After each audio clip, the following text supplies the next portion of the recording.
വിഭജന രാഷ്ട്രീയമോ എന്നുള്ളതിന് എനിക്ക് വ്യത്യസ്തമായ ഒരു മറുപടിയാണ് ഉള്ളത്. കാരണം വിഭജനത്തെക്കുറിച്ചാണ് ഇത്രയും നേരം സംസാരിച്ച 3 പേരും കൃത്യമായി പറഞ്ഞു വെച്ചത്. അതായത് മതത്തിന്റെ അടിസ്ഥാനത്തിൽ വിഭജിച്ചുകൊണ്ട് പ്രത്യേകമായി ഹിന്ദു വേറെ, മുസ്ലിം വേറെ, ഹിന്ദുത്വയുടെ ഒരു പ്രഖ്യാപനമാണ് ഓരോ തീരുമാനത്തിലൂടെയും ഇപ്പോൾ നരേന്ദ്രമോദി സർക്കാർ നടപ്പാക്കിക്കൊണ്ടിരിക്കുന്നത് എന്ന് പറയുന്നതിലാണ് യഥാർത്ഥത്തിൽ വിഭജനമുള്ളത്.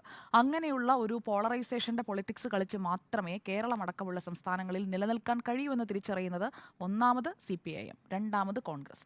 ആ വിഭജനത്തിന്റെ അജണ്ട ഈ തെരഞ്ഞെടുപ്പിൽ ഏറ്റവും നന്നായി ഉപയോഗിക്കാൻ പോകുന്നത് UDFും LDFുമാണ്.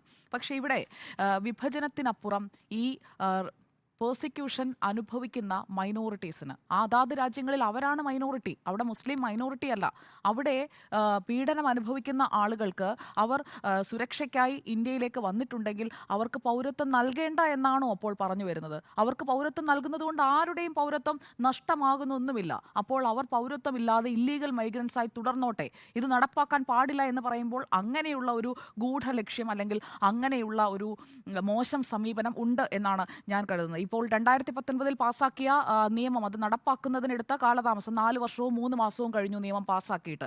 അപ്പോൾ പ്രാബല്യത്തിൽ വന്നതിന് ശേഷം ഇത്രയും കാലതാമസം എന്തിനു വന്നു എന്നുള്ളതിൻ്റെ ഞാൻ മനസ്സിലാക്കുന്നത് കൃത്യമായി ഇത് നടപ്പാക്കുന്നതിന് ആവശ്യമായിട്ടുള്ള ഒരു തീരുമാനത്തിലേക്ക് എത്തിയിരുന്നില്ല കേന്ദ്ര സർക്കാർ. എങ്ങനെ ഇത് നടപ്പാക്കണം, നടപ്പാക്കി കഴിഞ്ഞാൽ ഉണ്ടാകാവുന്ന പ്രത്യാഘാതങ്ങൾ തുടങ്ങിയ കാര്യങ്ങളെല്ലാം മനസ്സിലാക്കിയ ശേഷം ഇപ്പോൾ ഒടുവിൽ സർക്കാരിൻ്റെ ടേം അവസാനിക്കുന്ന ഘട്ടത്തിലാണ് അത് നടപ്പാക്കുന്നു അല്ലെങ്കിൽ ചട്ടങ്ങൾ വിജ്ഞാപനം ചെയ്യാം എന്നുള്ള ഒരു തീരുമാനത്തിലേക്ക് എത്തുന്നത്. പക്ഷേ ഈ സർക്കാരിന്റെ കാലാവധി തീരുന്നതിന് മുൻപ് തന്നെ ഉണ്ടാകും ഈ നീക്കമുണ്ട് എന്ന് കേന്ദ്ര ആഭ്യന്തരമന്ത്രി തന്നെ പറയുന്നത് നമ്മൾ കാണുന്നതാണ്. അപ്പോൾ അതിൽ അമിത്ഷാ പറയുന്നത് നോൺ മുസ്ലിം മൈഗ്രൻസ് അങ്ങനെ തന്നെയാണ് പറയുന്നത്. അപ്പോൾ നോൺ മുസ്ലിം മൈഗ്രൻസ് ആയതുകൊണ്ട് മാത്രം അവർക്ക് ഇവിടെ പൗരത്വം നൽകരുത് അല്ലെങ്കിൽ അവരെ ഇവിടെ ഉൾക്കൊള്ളരുത് എന്ന് പറയുമ്പോൾ അത് ഈ പറയുന്ന ഹിന്ദു, സിഖ്, ജെയിൻ, ക്രിസ്ത്യൻ, ബുദ്ധ, പാഴ്സി ഈ വിഭാഗങ്ങൾക്കൊന്നും ജീവിക്കാൻ അവകാശമില്ല. അവർ ഇന്ത്യയിലേക്ക് വന്നാൽ അവരെ സ്വീകരിക്കും. അവരെ സ്വീകരിച്ച് അവർക്ക് ഇവിടെ പൗരത്വം നൽകും. കാരണം അവർ താമസിക്കുന്ന ഈ 3 രാജ്യങ്ങളിൽ പാകിസ്ഥാൻ, ബംഗ്ലാദേശ്, അഫ്ഗാനിസ്ഥാൻ അവിടെ 3 ഇടങ്ങളിലും മതപരമായ വിവേചനം നേരിടുന്ന ആളുകൾ അഭയം തേടി ഇന്ത്യയിലേക്ക് വന്നതാണെങ്കിൽ അവർക്ക് അഭയം നൽകുകയും അവർക്ക് പൗരത്വം കൊടുക്കുകയും ചെയ്യും. അത് പ്രഖ്യാപിത നിലപാടാണ്. പറഞ്ഞിട്ടാണ് ചെയ്യുന്നത്, പറയാതെയല്ല. പറഞ്ഞിട്ട് ചെയ്യുന്ന ഒരു കാര്യം നടപ്പാക്കുന്നതിന് അത് വിഭജന രാഷ്ട്രീയമാണ്, തെരഞ്ഞെടുപ്പിന് മുൻപ് ഉള്ള സ്റ്റണ്ടാണ്. ഉണ്ണിസാർ ഇവിടെ പറഞ്ഞതുപോലെ മതേതര രാഷ്ട്രം അല്ലാതായി മാറുന്നു. മതപീഡനത്തിന് വിധേയമായി അഫ്ഗാനിസ്ഥാനിൽ നിന്നും പാകിസ്ഥാനിൽ നിന്നും ബംഗ്ലാദേശിൽ നിന്നും ഇന്ത്യയിലേക്ക് അഭയം തേടി വന്ന ഒരാൾക്ക് അവിടെ പൗരത്വം കൊടുത്തു കഴിയുമ്പോൾ മതേതരത്വം നഷ്ടപ്പെടുന്നത് എങ്ങനെയാണെന്നുള്ളത് എനിക്ക് മനസ്സിലാകുന്നില്ല. ഒരു മതേതരത്വവും നഷ്ടപ്പെടുന്നില്ല. കൂടുതൽ മതേതര രാജ്യമായി തന്നെയാണ് നിലനിൽക്കുന്നത്. ഇവിടെയുള്ള മുസ്ലിങ്ങളെ പറഞ്ഞു വിടുന്നൊന്നുമില്ലല്ലോ. ഇവിടെയുള്ള മുസ്ലിങ്ങൾ ഇവിടെ തന്നെയുണ്ട്, ഇവിടെ പൗരത്വമുള്ളവരുണ്ട്. ഇല്ലീഗൽ മൈഗ്രൻസ് എന്ന് പറഞ്ഞ് ഈ 3 രാജ്യങ്ങളുടെയും ആളുകളെ നോട്ടിഫൈ ചെയ്യുന്നത് അവരവിടെ പീഡനത്തിനിരയാകുന്നു എന്നുള്ളത് കൊണ്ട് തന്നെയാണ്.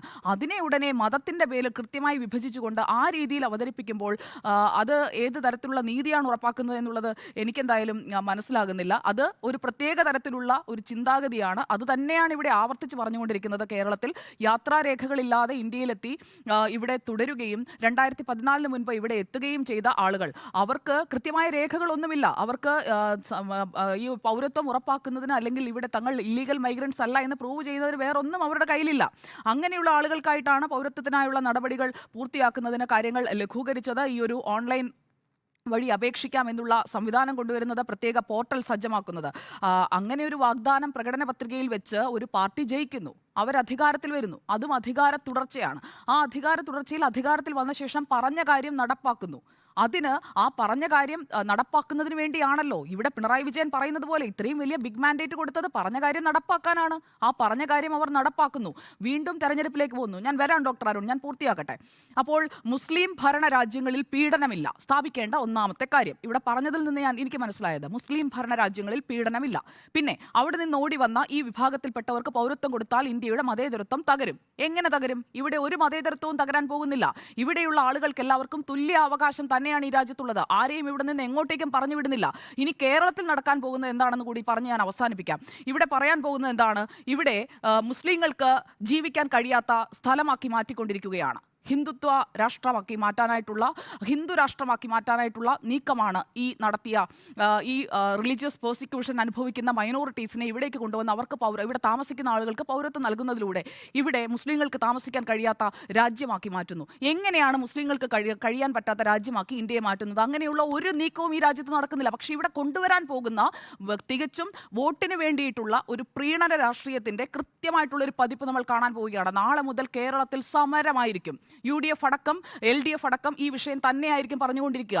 അങ്ങനെ മിസ്ലീഡ് ചെയ്ത് ഇൻസ്റ്റിഗേറ്റ് ചെയ്ത് ആളുകളെ ഇളക്കി വിടുക, അതിനിടയിൽ ആ കലക്കവെള്ളത്തിൽ മീൻ പിടിക്കുക. അതാണ് കേരളത്തിലെ പൊളിറ്റിക്സ്. കേരളം കണ്ടുകൊണ്ടിരിക്കുന്നതും അതാണ്. അപ്പോൾ പേഴ്സിക്യൂഷന് വിധേയരായി വന്നവർക്ക് അവർ മുസ്ലിം രാഷ്ട്രത്തിൽ നിന്ന് വന്നവരാണ്, അവർ മുസ്ലിം ഇതര വിഭാഗങ്ങളിൽപ്പെട്ടവരാണ് എന്നതുകൊണ്ട് പൗരത്വം നൽകാൻ പാടില്ല. അങ്ങനെ ചെയ്താൽ നിങ്ങൾ വിഭജന രാഷ്ട്രീയമാണ് ചെയ്യുന്നത് എന്ന് പറയുന്നതിനകത്ത് ആരുടെയെങ്കിലും പൗരത്വം ഇല്ലാതാകുന്നുണ്ടെങ്കിൽ, അല്ലെങ്കിൽ അവർക്ക് ഇവിടെ ജീവിക്കാൻ കഴിയാത്തൊരവസ്ഥ ഉണ്ടാകുന്നുണ്ടെങ്കിൽ വാദത്തിന് വേണ്ടിയെങ്കിലും സമ്മതിക്കാമായിരുന്നു. ഇല്ലീഗൽ മൈഗ്രൻസ് എന്ന ടാഗിൽ അവരിനിയും തുടരണം എന്നുള്ളതാണ് നിങ്ങൾ ഇതിനെ എതിർക്കുന്നതിലൂടെ പറഞ്ഞു വെക്കുന്നത്. അപ്പോൾ രാമന് പൗരത്വം, റഹീമിന് പൗരത്വമില്ല എന്ന് പറയുന്നതിലൂടെയൊക്കെ കൃത്യമായിട്ട് ആ ഒരു മതത്തിന്റെ അടിസ്ഥാനത്തിൽ ആളുകളെ വിഭജിച്ച് അവരെങ്ങനെ ഭിന്നിച്ച് ചിന്തിക്കണം എന്ന് പറയുന്ന ഒരു പൊളിറ്റിക്കൽ മോട്ടീവ് തന്നെയാണുള്ളത്.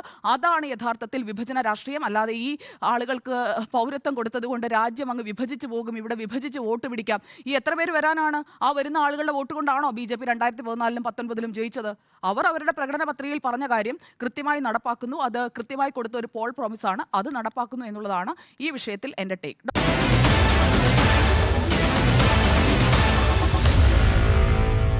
Meet the editors.